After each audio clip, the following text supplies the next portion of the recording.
A really good afternoon, ladies, and the few good gentlemen here.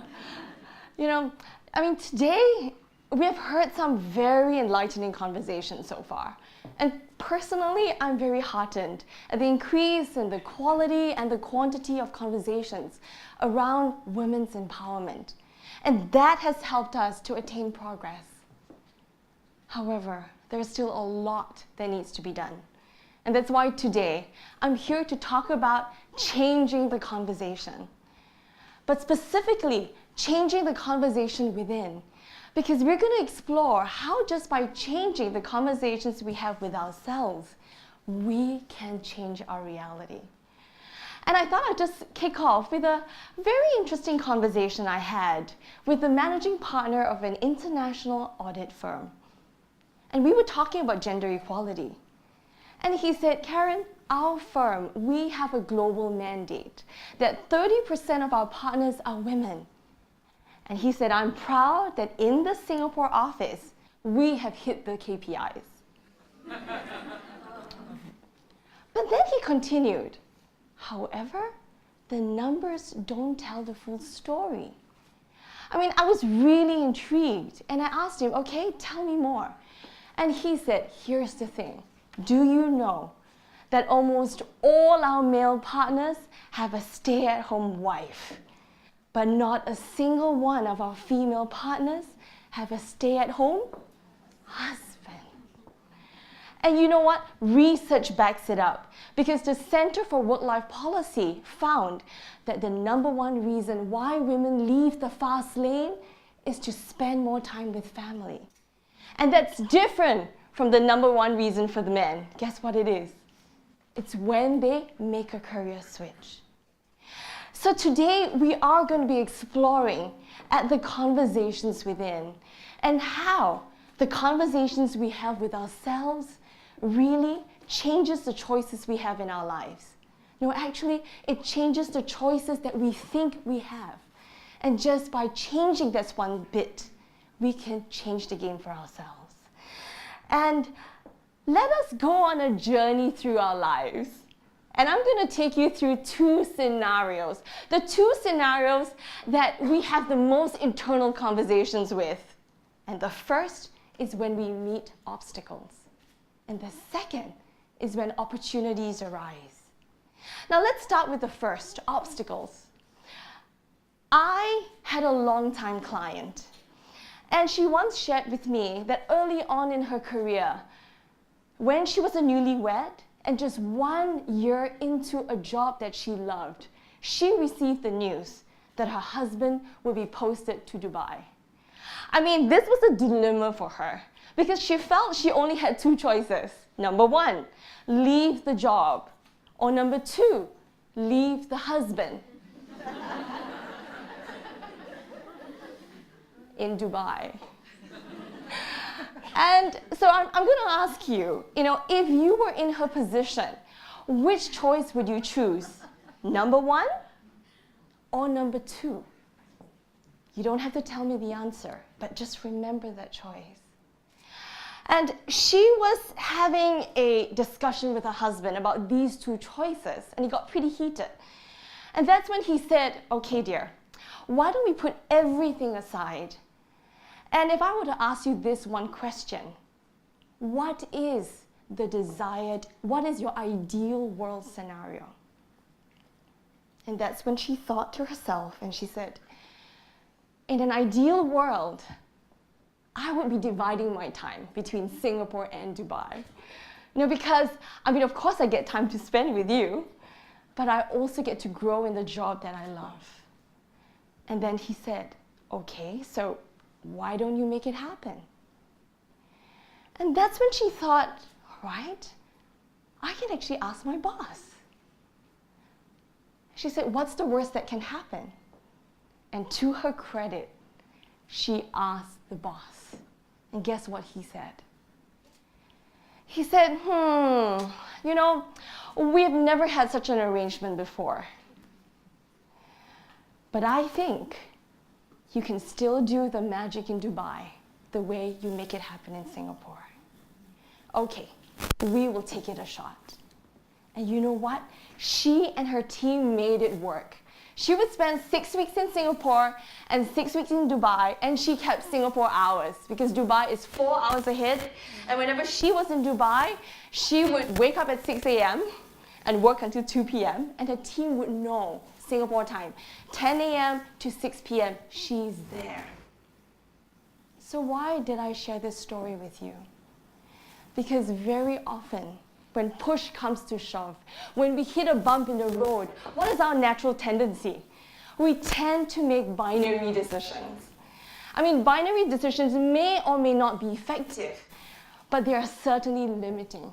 I mean, just look at it. We ask ourselves, yes or no, black or white, work or life.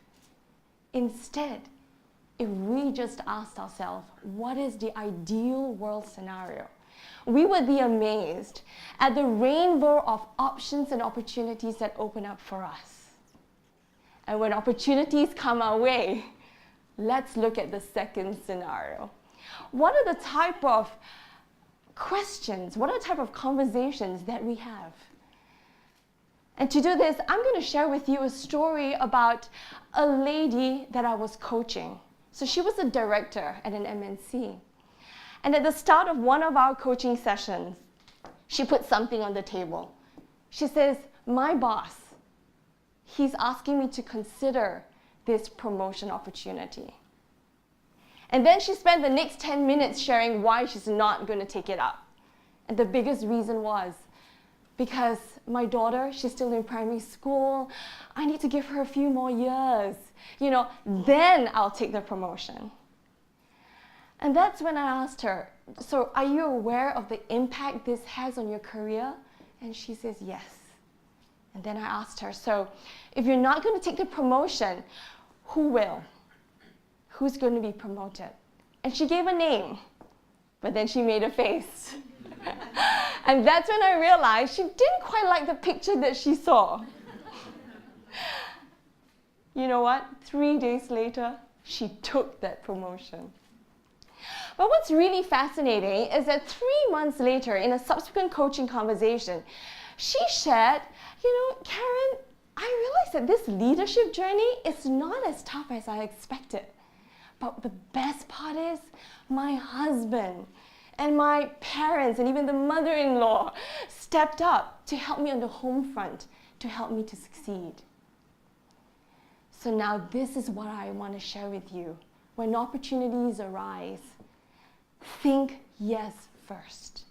Because so many of us women, we are born nurturers, which means we are very good at putting others first.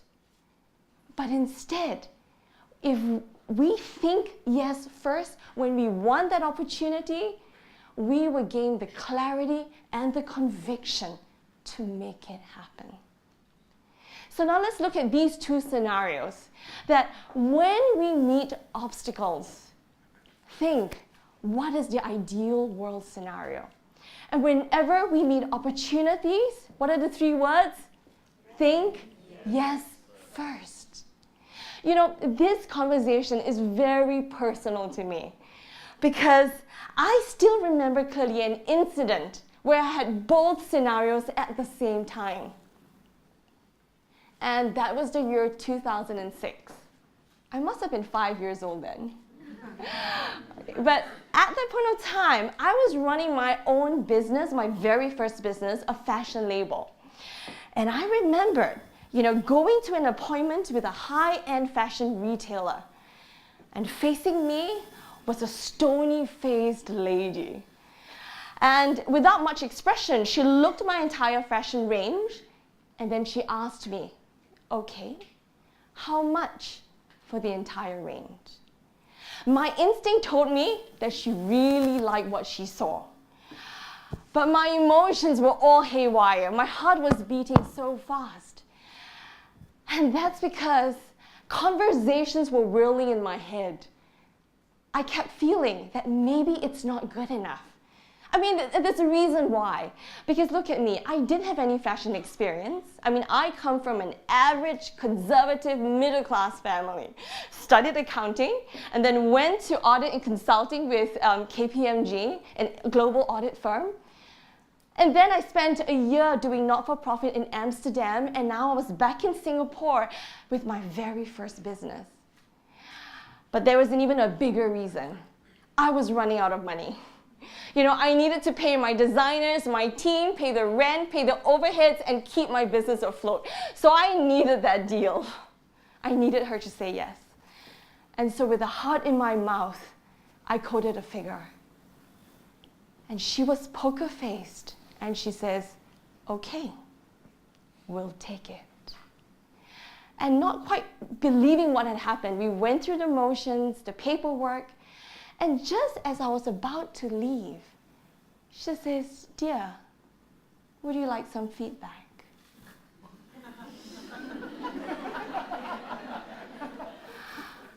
Well, of course, she was a very senior fashion veteran, and I went, of course, okay, I would love to hear what you had to say.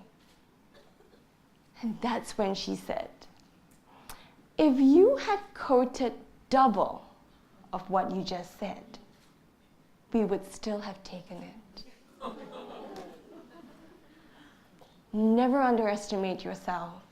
If you don't even believe your own worth, nobody else will. You know, those words cut into me. But the great thing is, I have never forgotten them. And those words have changed my conversations, but more importantly, it has changed my life. It has brought me towards a global speaking career, and it has brought me where I am today, standing on stage, being with you. So just remember, the conversations we have with ourselves, they come out in the words we use. They come out in our actions, they come out in our being. And they will change our life. And here's the thing. You see, everything in the world is created twice. First in our mind, and then in reality. So let's change the conversations within. Let's expand our choices, and let's create our desired reality. Thank you.